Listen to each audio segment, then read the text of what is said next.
Good morning, everyone. It's my pleasure to introduce our grand round speaker from Augusta, Dr. Andrew Smith. Dr. Smith is a state toxicologist and manager of the environmental and occupational health programs for the Maine Center for Disease Control. He received his Bachelor of Science in Biochemistry from the University of Maine, and then went to Harvard for his master's degree in environmental health management, and then a doctorate in environmental health. So we're very lucky to have Dr. Smith in his leadership position.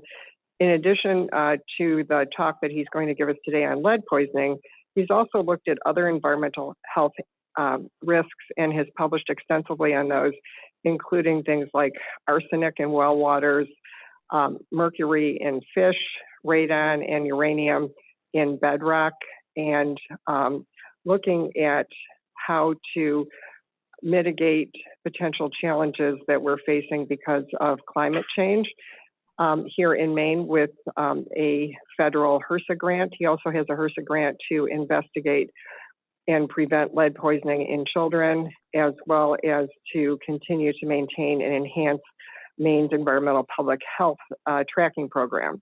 He recently published an article with Dr. Abby Fleisch, who is a nationally known pediatric endocrinologist here, on looking at lead poisoning and investigating homes for kids that even have lead poisoning only at the 5 microgram level. So thank you very much for joining us, Dr. Smith, and welcome to Grand Rounds.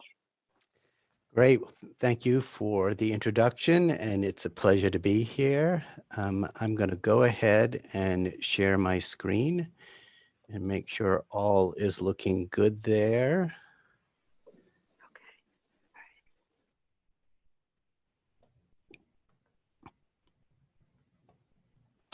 And can I just get confirmation that everyone's seeing that?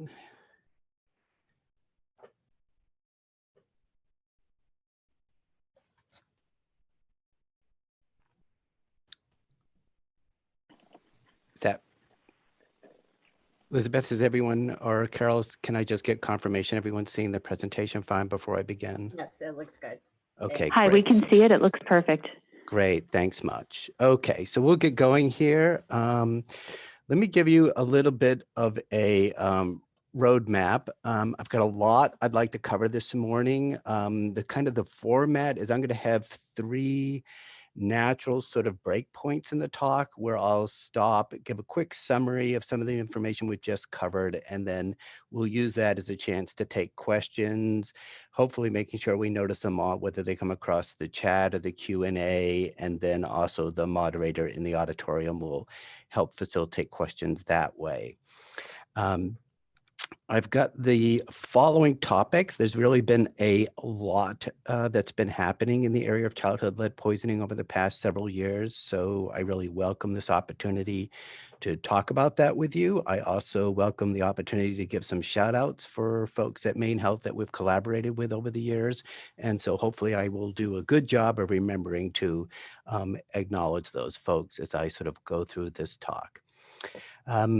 I want to give a little bit of background on lead poisoning, just to make sure we're all in a similar starting place. Also, I think for the sake of some of the younger members of the audience, it's good to know some of the history here. I'll spend some time talking about the new lower blood lead threshold for inspection services that happened in 2015, the universal blood lead testing mandate that happened recently in 2019, a new push towards more in-office blood lead testing that's been going on since 2012, and Maine Health has really given that a big push in the past year. A new impact blood lead module and associated performance metrics, and finally end a little bit on primary prevention. So it's a lot to cover, and I'm just going to dive right into it. So I think it's good to start with a bit of history, especially for the younger members of the audience today. And I think it's important to realize there's been a lot of progress made in reducing lead exposure in the US. And let me just see if I can. There we go. So hopefully everyone's seeing the laser pointer here. Um, this is a nice figure that was in a recent publication, somewhat recent publication by the Academy of Pediatrics Council on Environmental Health. It's in pediatrics. It's a good read if you haven't read it yet. References down here. And you're looking at two lines. One is the prevalence of children with blood lead levels above 10 microgram per deciliter. So for about 20 years, that was considered the quote level of concern, end quote, for taking action. That's this red line here, and you can see that pretty substantial drop from being the majority of kids to now being only, you know, 1% or 2% of kids. And then also you're looking, the blue line is the geometric mean blood lead level in these random samples of children age 1 to 5 in the US. And you can see how much that's dropped. And that's really related to a number of major policy actions that have happened that are shown here.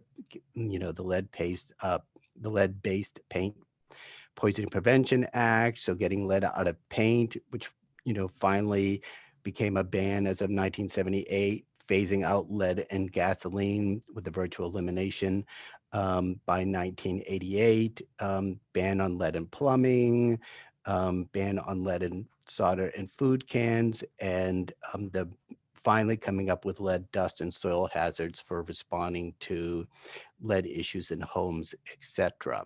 So a really big, big drop addressing a lot of number sources. By far, the big thing that happened was getting lead out of gasoline associated for most of this drop. And as the blood levels have come down, so has our ability to do epidemiological studies at lower and lower blood lead levels. And as these studies have been done, we've continued to find evidence of health effects at lower and lower blood lead levels. And as that has happened, the federal CDC has continually dropped its level of concern. And you can think of this blood lead level of concern is sort of an action level where public health agencies are being recommended that we take interventions to reduce exposure. So it's gone from 60 micrograms per deciliter in the 60s, 70s. As I mentioned, a number of drops till for a good 20 years, it was set at 10 microgram per deciliter. And in 2012, it dropped again to a level of 5 microgram per deciliter. And one of the reasons why there is this continual drop is that there's really no clear evidence of a threshold for lead having effects on the developing brain. And that's perhaps best exemplified by this seminal article by Bruce Lanphier and his colleagues published in Environmental Health Perspectives in 2005. Here, you're looking at the results from a pooled analysis of data from 7 international studies of looking at the relationship between IQ and the current blood level. And there are a couple of real important features with this slide here. And one is, again, there's no apparent threshold in that response. And the other one is, if anything, the dose response is steeper at the lower blood levels than it is at the upper blood levels. And it's evidence like this, as well as a number of studies that was really compiled by the National Toxicology Program in their monograph that came out in 2012, that clearly established that there are health effects associated with these lower blood lead levels. They felt that there was sufficient evidence, even at blood lead levels below 5, for increased diagnosis of attention-related behavior problems, greater incidence of problem behaviors, and decreased cognitive performance, again, by these IQ studies, as well as academic performance. And they believe that there was sufficient evidence that blood lead levels less than 10 were associated with delayed puberty and reduced postnatal growth. So all of that has provided the evidence for why CDC has continually dropped its reference level to the point that now it's set at 5. They no longer call it a level of concern. They call it a reference level, again, so that people don't think that above 5, you've got a problem, and below 5, you don't have a problem. In fact, it is now, the reference level is pegged to the 97.5 percentile blood lead level in a random sample of the US population. And in 2012, in 2012, that was 5.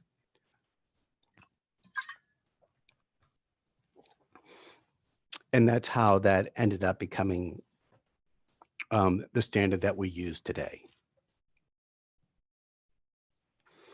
So now let's take a moment and look at this from a Maine perspective, and let's focus on children, the counts of children newly identified with a blood lead level of 5 microgram per deciliter and higher, and how that has trended over time.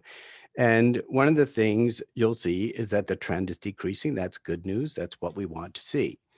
The other thing you'll notice is if you look out here at the end at around 2018, even at 2018, we're still identifying roughly just under 400 children with blood lead levels, estimated confirmed blood lead levels of 5 and above. That is not good news. But if you look at this figure longer, you'll notice that there actually seems to be a tale of two trends. Prior to 2010, we were on a trend where about every 5 years, the number of children newly identified in a year with a blood lead level above 5 was halved. But for some reason, which we don't really understand, since 2010, that has changed. The half-life now, or half-life is probably not the right term to use, but the time it takes for the number of newly identified children with a blood level of 5 to half is now 14 years. And if you extend this curve out, it's going to be until 2074 before we get down to, say, 25 newly identified children with a blood lead level above 5, which is pretty slow progress. And we had a statutory goal to eradicate childhood lead poisoning by 2010. So in this talk, as I go through some of the new requirements on us or for inspections, on you for testing, what I want you to do is keep this figure in mind, and keep in mind that the overwhelming policy goal here is to try to do things that will bend this curve. And what I mean by that is that will accelerate the time it takes to get to much lower levels of, or much lower numbers of children being newly identified lead poisoning than what we're seeing now.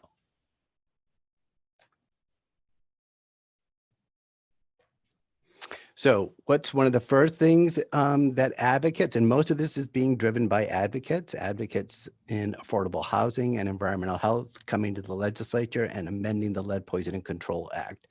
And so one of the big things they did first in 2015 was amend the definition of lead poisoning in the Lead Poison Control Act, such that it is now a confirmed blood lead level of 5 microgram per deciliter or higher. Prior to this, we were using 15 microgram per deciliter and higher, or a persistent 10 to 14. So that's a pretty big drop. And the reason why this has an important effect is that the Lead Poisoning Control Act links the definition of lead poisoning to the mandate for inspections. So if a lead poisoned child is identified, the department must, and I emphasize again, must, and I'll talk about that asterisk in a moment, inspect dwellings for hazards. And it's not just the dwelling where the child lives, but in a multifamily dwelling, it's all the units in that dwelling. So there's both a secondary prevention aspect to this, inspecting the unit where the child lives, and a primary prevention aspect of this, inspecting all the other units in that dwelling. And Maine is one of the few states that extends it to all the other units. When we inspect, that means we're going to go into the unit and we're going to use an X-ray fluorescence device that can shoot through layers of paint and tell us whether or not there's any lead paint there, whether it's covered with, say, a latex, or whether it's on the surface. And then they're visually looking to see whether that paint is in poor condition. If it is, it's a hazard. Then we're additionally doing lead dust testing. We do it on windowsills and we do it on floors. We have dust standards to tell us how much is too much. If there's a identified bare area of soil where a child is reported to play, we're testing the soil. We test the soil around the perimeter of the house. And we tested the water, both with a first draw sample of water that sat overnight. It's probably the worst case for having lead in it, and then a flush sample as well. And then we're looking at all of these results to decide whether any of them indicate the presence of a hazard. If they do, we're required to post notice of the hazards for all to see in these multifamily dwellings. And here's one of the hardest things we have to do is if the family cannot stay there safely or the child cannot stay there safely, we have to work on relocating the family. Again, this is very, very challenging to be able to find a lead safe location to move the family to. And sometimes it's just that the hazards are so extensive and so severe, or the family is challenged to actually do any sort of interim cleaning, they need to be moved. This actual picture you're looking at here is showing you teeth marks on a windowsill. So that's an example where almost anything you would do short of covering that with another wood or copper or some other material is not going to allow that child to stay there safely.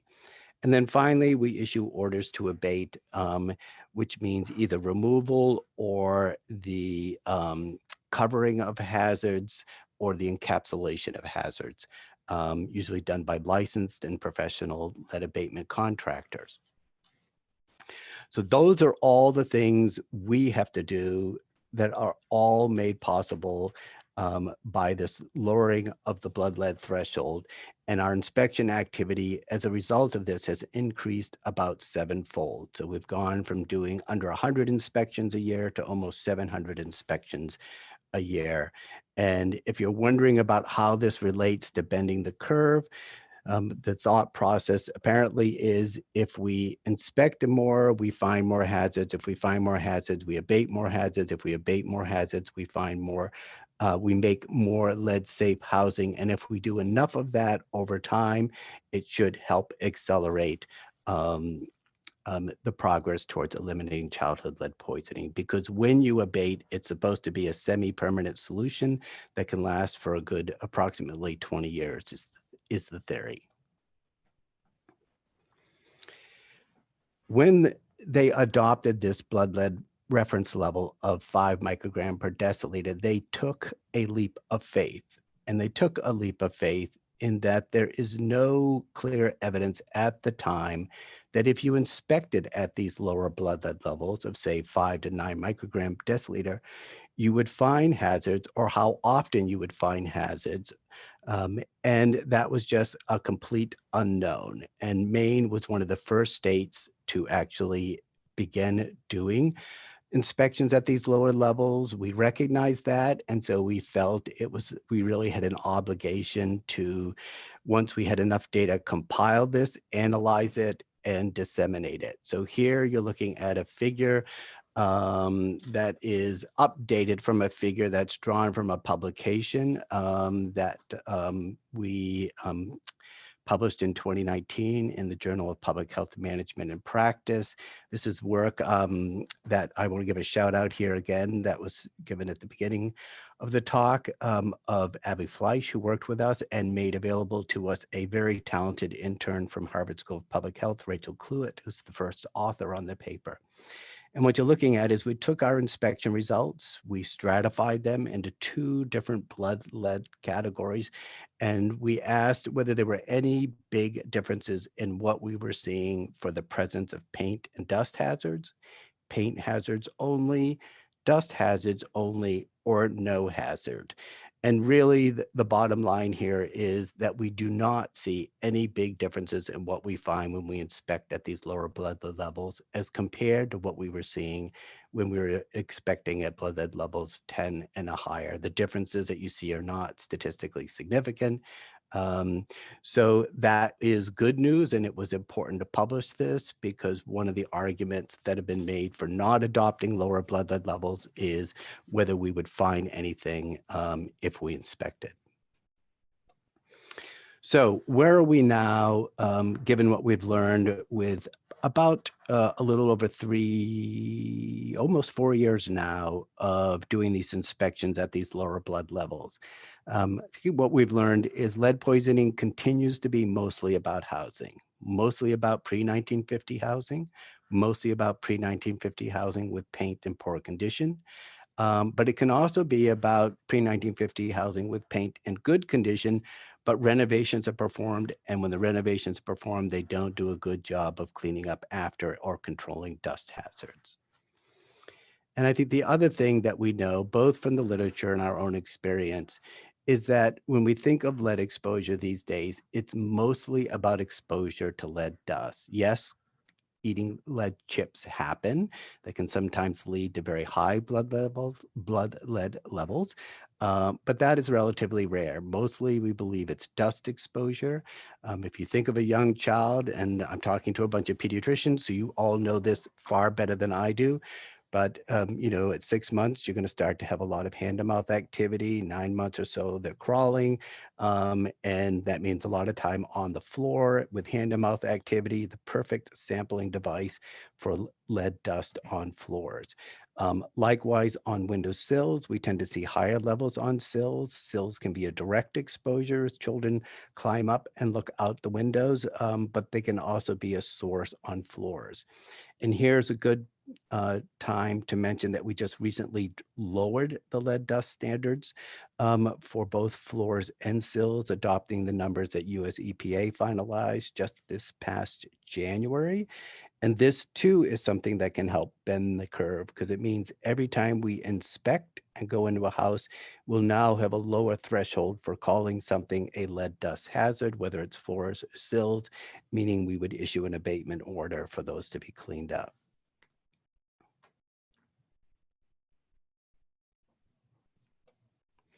So that's kind of the part one summary. And the message I want to give you here is, if you test and find a confirmed blood level of 5 and above, we will offer an environmental investigation. And that in and of itself is a big change in the game.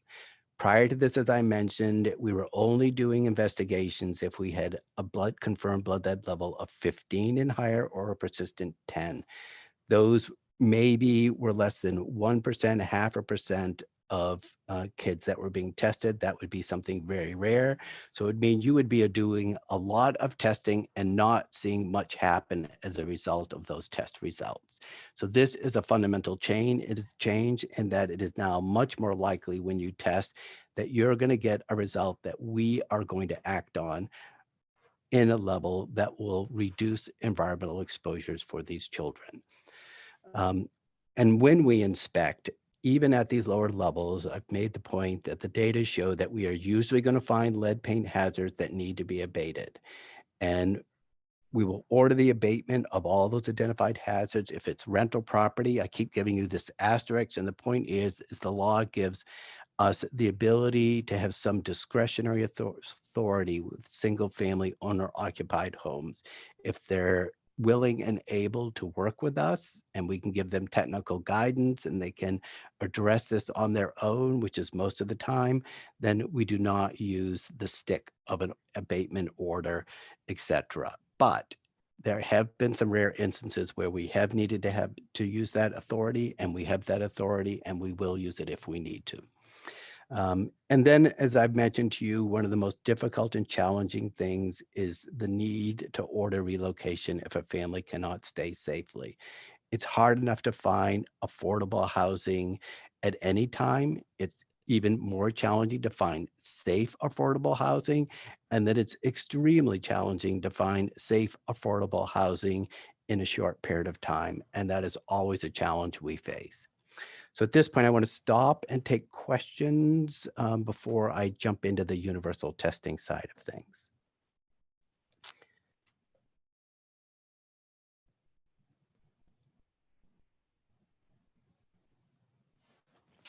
For those of you on the on Zoom, if you want to enter questions into the chat box, that would be great. Logan, I think you had a question.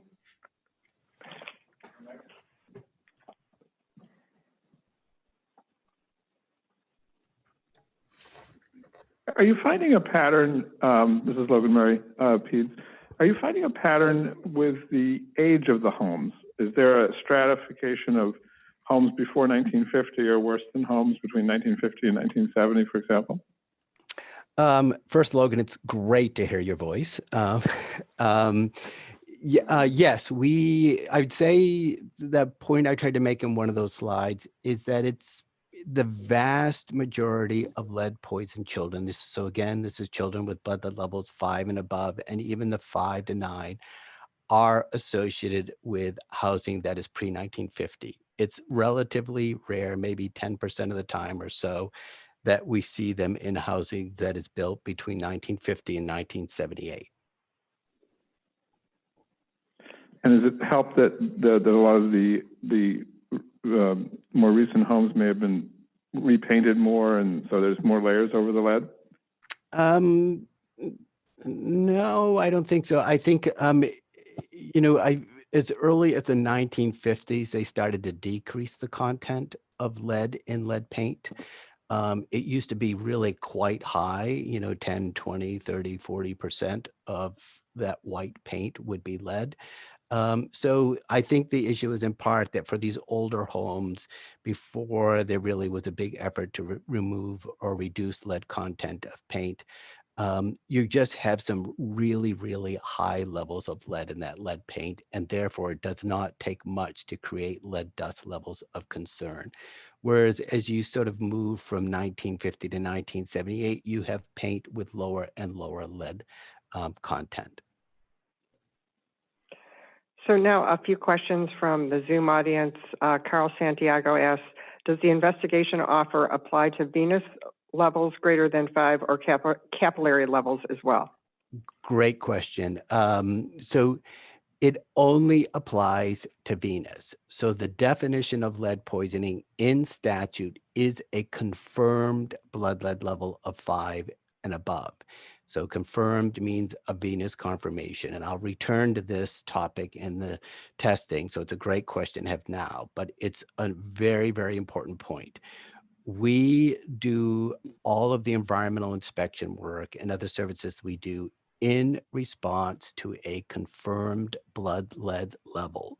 If it is not confirmed, we are not doing the inspections. So there are two big asks of the provider community. Do the initial screening test, which is almost always a capillary. And if that capillary is elevated, which is generally a smaller percentage of the time, be timely about getting that confirmed with the venous draw, because that's the one we're going to act on. If you think about those 5 to 9 microgram per deciliter levels, roughly 60% of those, when you do the venous, are going to come in below 5. 40% roughly are going to come in at 5 or above, and we'll act on them. Another question is, what is the process for newly arrived refugees or asylees who come in to the United States with elevated lead levels? Oh, that is a good question. I believe what we're doing is the ideal situation is that they are tested soon after arrival while they're still in, say, a shelter or some other housing, and we know what those levels are. So that way, once they move out to a rental and they get retested and we learn about that result, we can compare it to the initial result and see if it's gone up, it's what we already expect, etc. If they don't get tested soon after they enter the country, and the first time we learn about them is when they're already in a rental unit and they come in at above 5, whether it was already there or not, we are still going to have to inspect. So, and that's really just the law. If we learn about it without having any reference point, then we are going to need to inspect that dwelling. And that has happened, and it's challenging for everyone involved. So I think the message there is it's really important that they be tested soon after arrival before they move out into rental property, so we know what that is, and then we can keep a track on whether it's going up or going down or staying the same. I think we have a couple more questions, and then we'll move on. Great. For blood lead levels greater than 5, you offer evaluation, but at what point is evaluation compulsory? Well, again, by offer, I think I'm trying to make that distinction between whether it's rental or whether it's owner occupied. So if it's a rental property, it's must. So if we find a blood lead level above 5 and that child lives in a rental property, we will be ordering an inspection. There's no offer about it. It's really when we have the single family owner occupied homes that in that case, if we see a child with a blood lead level above 5, we are going to offer an inspection. And then where it gets tricky is if they say they don't want it, we're going to try to keep an eye on that blood lead level. And if it is going up and we're not getting cooperation, we'll be working with the provider to try to see if we can get more cooperation. But if we have to, we'll try to force the issue. And then one last question, and if people have additional questions, go ahead and put them in the Q&A and we'll address them at the end of the presentation. So Sam Puro asked, how does DHHS communicate about doing home inspection with families who may have concerns about children being removed from their care? Are there ways to help them feel supported rather than that this is punitive?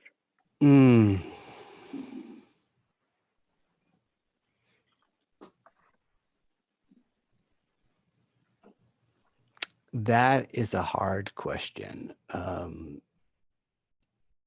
And I think I'm going to defer that question only because I'm not close enough to the day-to-day work that our health team and others are doing. I would say that, anytime we learn of a blood lead level that's confirmed and we're going to do an inspection, there's going to be a lot of conversation between our environmental lead inspection coordinators and our health team with the family and with the provider to try to address any and all concerns.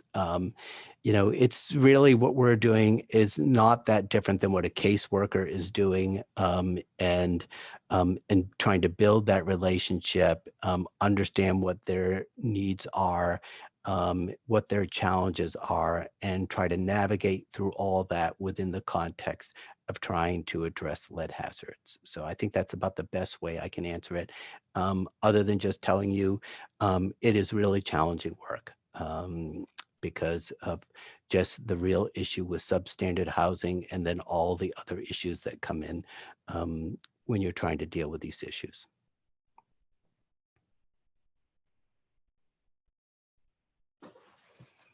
Shall I move on?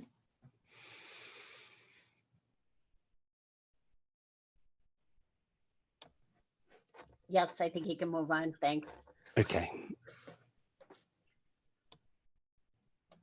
So now I want to turn to the most recent change that's happened, which is the universal blood lead testing mandate. And if we come back to this notion of bending the curve, so one of the dials that have now been turned is bending the curve by lowering the threshold at which we do inspections. That means we do a lot more inspections. If we do inspections, we find hazards. We find hazards, we issue orders to have those hazards addressed. We make more units lead safe. Hopefully, if we do enough of that over time, we help accelerate the decline in the number of children identified as lead poisoning. Another way to try to turn that dial is to get a lot more testing of children, because if you test, you find more children that are lead poisoned, which then will result in inspections and everything else that flows from that. So the advocates returned to the legislature in 2019 and successfully got the Lead Poisoning Control Act amended to make Maine a universal testing state. And they did this by removing the provision of the act that allowed providers to use their professional judgment in whether to test 1 and 2 year olds that are not enrolled in Maine Care. It actually has been a requirement to test all 1 and all 2 year olds for blood lead since 2001. So, and at this time, 2019, it was Maine and Pennsylvania were the only Northeast states that were not universal testing states. So it was a pretty difficult thing to push back on this initiative, since all the other Northeast states, again, with the exception of Maine and Pennsylvania, were doing this. And it's not like our risk profile in terms of pre-1950 housing, et cetera, was all that different than the other states. They had done it. They had found a way to do it. And I think the other thing that the advocates were aware of is that even amongst the Maine care, where we had a mandate since 2001, our testing rates were not that impressive. If you look at the most recent period of time for when I have data, which is 2018. If you're asking where the 2019 data is, it's primarily because epidemiologists was redeployed to COVID work. So we're a bit behind in getting that data together, but hopefully we'll have it in a few months. But looking at the 2018 data, only about half of the 1-year-olds on Maine care were tested for blood lead in 2018, and only about a third of 2-year-olds were tested. So there's clearly room for improvement in our testing rates for those. And the numbers are fairly similar for children that are not on Maine care, roughly about 50% for 1-year-olds and more in the 20% range, 25% range for 2-year-olds. So again, a lot of progress to be made here. And one of the big questions is, if we already had a mandate for universal testing of Maine care children and we're nowhere near achieving that, what is it going to take? And that was a law. What is it going to take to really improve the testing rates over what they are now? And one of the hopes is perhaps in-office testing, blood lead testing can help with this. So in-office testing, for any of you not familiar with this, is using a clear wave device, much like doing hemoglobins in the office.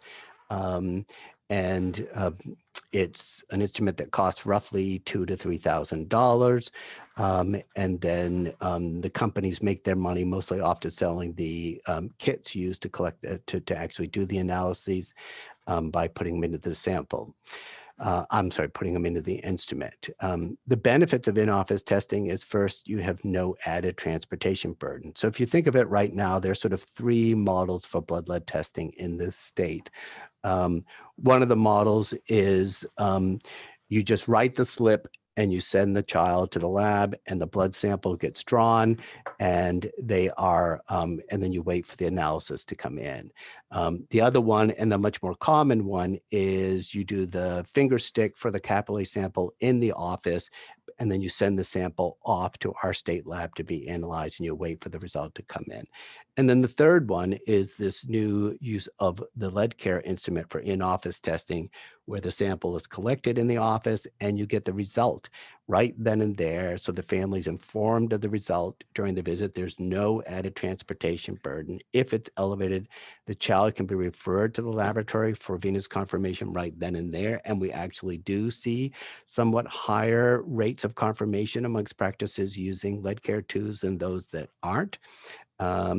And I think the other benefit of using the lead care tube is you need a smaller capillary sample volume. Only 50 microliters versus 300 is what our state lab adds for. And that's going to make for a more pleasant experience for everyone involved if you can do the analysis with a smaller blood volume.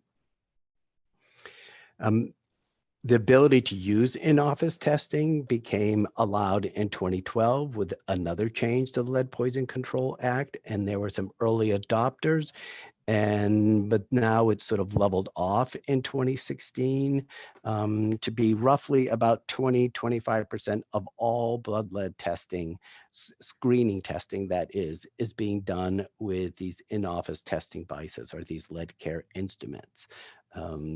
So that's good news, but it's about to really have a dramatic increase. And here I want to give a shout out again to the Maine Health folks, and specifically Cassie Grantham and her team at the Center for Health Improvement, who's worked with a team of point of care consultants, contracting specialists, and some folks in my shop, specifically Karen Butts, the manager of our childhood lead poison prevention program, to work on plans, protocols, and fields in the Maine Health EMR system and training modules to really make it launch a sort of system-wide use of lead care 2 instruments. And thus far, I believe as of this week, there are now 18 practices that are up and running with in-office testing. They've got quality metrics that have been put in place. So we're really excited about this development. It's been a great partnership working with Cassie and her team.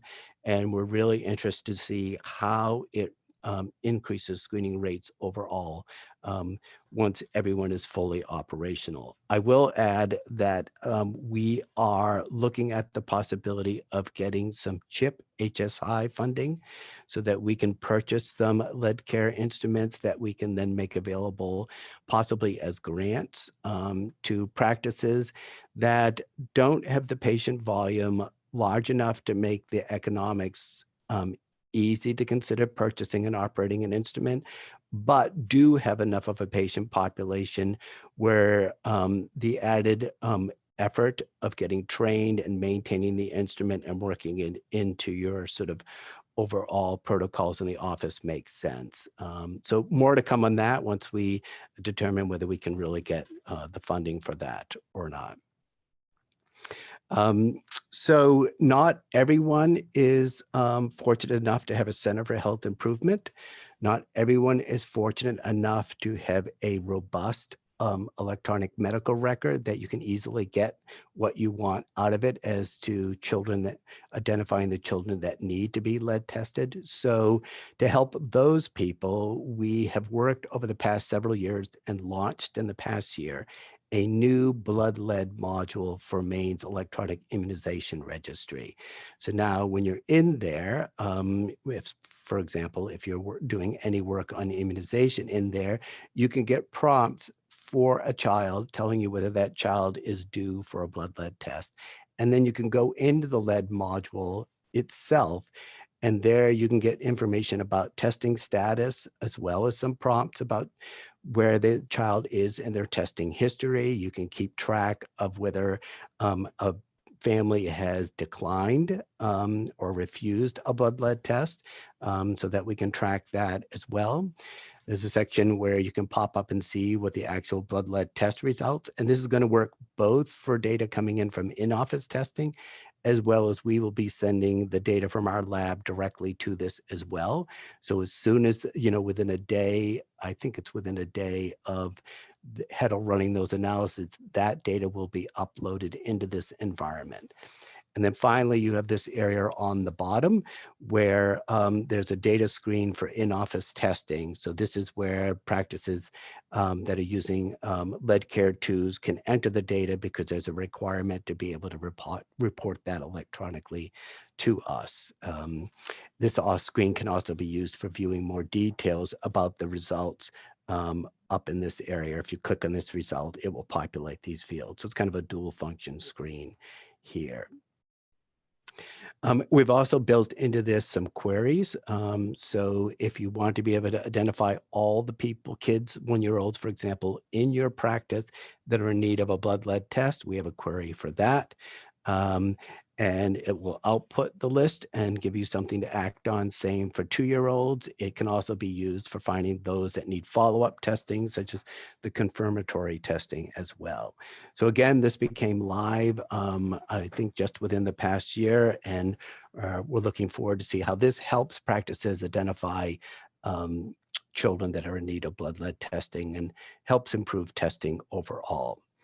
And one of the big benefits, or a benefit, I should say, of having the blood lead data in with the immunization data is now for the first time, the blood lead data is linked to providers and practices in a way we weren't able to do it before. And what that's going to allow us to do is be able to provide at the practice level blood lead testing reports. So that for the practices that don't have the ability to generate their own metrics easily, will now be able to provide them the metrics so they can see how well they are doing relative to their peers, for example, on blood lead testing of 1-year-olds and 2-year-olds.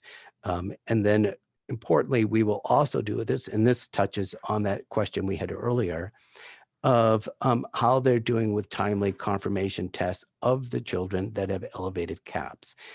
So we'll keep track of both of those and be providing those hopefully somewhat in the near future. And it's worth mentioning here, again, just getting back to that question, that we have guidance on the timing for confirming elevated capillary blood leads as a function of concentration. And I want to emphasize here that the key word here is within. So just to make the point that if you have a child with a 5 to 9, please don't wait 3 months and then confirm. It's to make sure it's confirmed within 3 months. The higher the level, the sooner it's important for you to get it done, because again, we do not act in terms of doing inspections until we have that confirmed blood lead level. And this is another area where we clearly need some improvement. Here you're looking at the confirmation rates by blood lead level range. You can see for 10 to say 15, about 77% of those get confirmed within the appropriate time, which is about a month. And that's great news. We've been at this for 2 decades. It's not surprising. Practices are fairly good at this. But for the 5 to 10s or 5 to 9s, rather, we're not doing so well on getting those confirmed in a timely way, and only less than 40% are being confirmed within the 3 months. And again, we do not inspect until you obtain the venous confirmation. So this is really an area we need your help, and we're looking for improvement. The sooner they're confirmed, the sooner we can get out and do inspection. We can address hazards and protect that child and any siblings of that child from ongoing exposure. So let's look and see how we're doing right now. Here, what you're looking at is a trend chart of the weekly total blood lead tests we receive. All blood lead test results are reported to our office, whether they're in office or they're done by Heddle. You can see that prior to the universal testing mandate, we were averaging between 3 and 350 tests a week that we were getting. And soon after we issued the memo informing providers of the new law for universal testing, there was a nice increase, and we jumped up to around 450, almost reaching 500, and then the pandemic hit. And you all know this as well as we, but there was just a real drop in everything from a primary care point of view during this period of time. The good news is that we are already seeing a fairly good rebound. We're not up to where we were, but we're seeing some good progress and increases in blood tests. So we're hopeful that we can return to this and build on this over the coming months and get back to increasing blood lead testing rates. So with that, that's kind of the part 2. The point is you must now test all 1 and 2-year-olds for blood lead. The current blood lead testing rates are low. Maine Health is making a big push to increase blood lead testing with system adoption of in-office testing. The new blood lead module and impact is going to make it easier to identify kids who need a blood lead test. And we now have the ability to assess blood lead testing at the practice level. So a nice, again, stopping point for talks. And I know we're getting near the end, but I also only have about 3 more slides after this. But nonetheless, I'll go ahead and take some questions now. So from the Zoom audience, Dr. Amar Dolan asked, what financial support is available for lead abatement? Have you found challenges with housing discrimination against families with young children due to lead exposure risk? It's a good question about discrimination. We have heard rumors and reports of that, but no good hard evidence. We even heard of one case of a landlord attempting to require blood leads before families could move in. So it certainly occurs. It's considered to be rampant in Massachusetts. So it's definitely a concern out there. From the funding point of view, that's an excellent question, because the way society has tried to tackle the dual issue of wanting to address lead hazards, but also wanting to maintain affordable housing, is that the U.S. Housing and Urban Development Agency has what are called lead hazard control grants. And Maine is fortunate. We now have 4 of these grants, one in Lewiston, Auburn, one in Biddeford, one in Portland, and one statewide. And these are about $1 million a year that can be used for abatement of either private homes or rental properties where the tenants meet certain income requirements. If the landlord or the landlord accepts the funding, then they in return agree to maintain the property as affordable housing for a period of time. So there definitely is money out there. Our staff spend a lot of time helping the landlord to access that money, or families access that money. There's also been a new state program established a number of years ago with some state money to provide broader access to abatement funding for that as well. Any questions from anyone here in the auditorium? All right. There's a couple of comments in the question and answer box. Cassandra Grantham mentions that there's 3 different EPIC BI portal reports, an intervention report, a quality metrics, and a report that mirrors the blood lead level testing from the state. And so you can access those to help figure out what's going on in your practice. And Carol Hubbard just had a comment or question she was posing, and that she wonders if the population IQ averages are going up due to fewer people exposed to lead, and does this explain why our children may seem smarter than we are, or at least think they are smarter? So a question to ponder. The one point I'll make to that is there's a health economist at, I believe, Amherst College, who's done some interesting studies looking at communities in Massachusetts, where she's looking at school test scores as a function of communities that have had bigger reductions in lead poisoning rates as compared to those that haven't. And she claims to see improvements in test scores associated with those gains in reducing blood lead levels. So that's an interesting finding. I've not had a lot of time to spend reading that paper in depth to see what I make of it. But nonetheless, it sort of gets specifically to that point.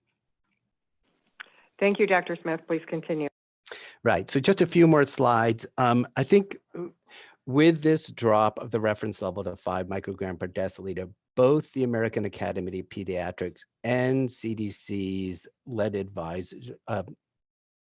Childhood Lead Poisoning Advisory Committee have both made strong calls that we need to do more in the primary prevention arena, rather than waiting to stick a child, use them as a canary, and then trigger everything from that point on. And the point I want to emphasize with this slide is Maine here has been a leader as well, again, thanks to legislative action that in 2005 established the Lead Poisoning Prevention Fund.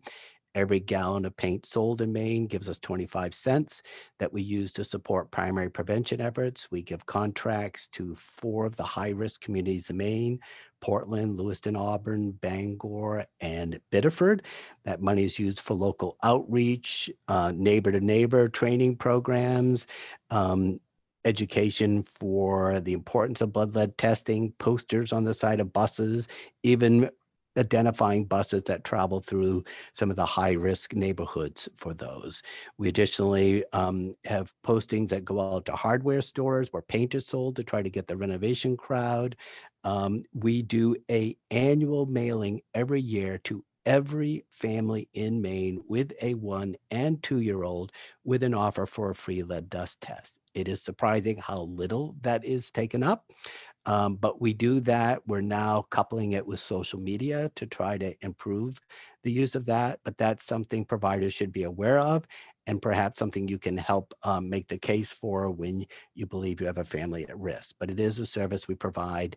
We're going to be revamping it in the coming year to see if we can increase the acceptance of that offer. But again, I just want to make the point that we have a fairly robust primary prevention effort going on. At the same time, that we're doing all this other work. And finally, I want to do a shout out for our team that's led by Karen Butts, our manager of all things childhood lead poisoning prevention. We have a group that are focused on lead poisoning control with our environmental lead inspection coordinators.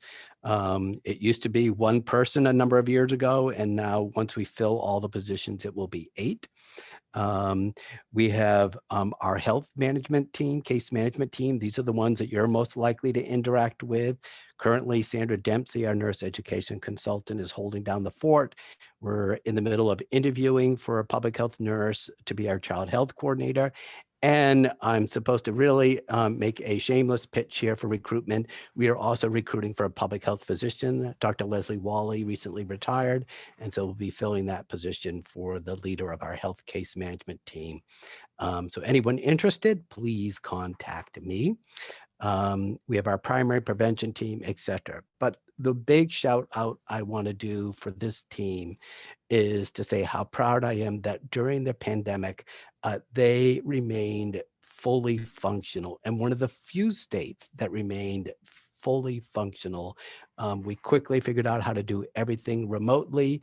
Kudos to our licensed lead inspectors that serve us under contracts down here, because they worked out protocols for still being able to go into homes. We, of course, would only do this with permission of the tenant, the landlord, and the homeowner before we would go in. But throughout the whole pandemic, when we have learned of a lead poisoned child, we have continued to provide our services. So let me end with asking you for your help, where our goal is to bend this curve. You've heard a lot about flattening the curve during the pandemic, but here we want to bend this curve. And the way we'll do it is working together to really increase blood lead testing rates, increasing the amount of inspection activity we're doing, and increasing primary prevention. So with that, I want to thank you for giving me the time. Any time left, I'll be glad to answer questions, and just point out that there's all sorts of data for you on lead poisoning if you're interested on the tracking network. And for providers, there's a separate area with the testing guidelines and other information in our Healthy Homes site. Thank you very much.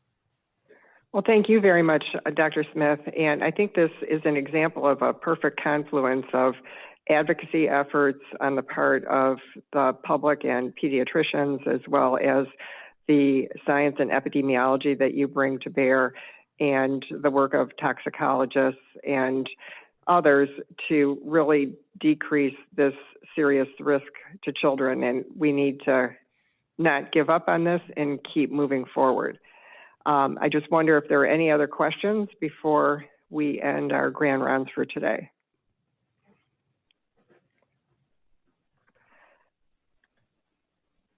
Not seeing any. Thank you very much, Dr. Smith. You're most welcome. And thank you again for the invite.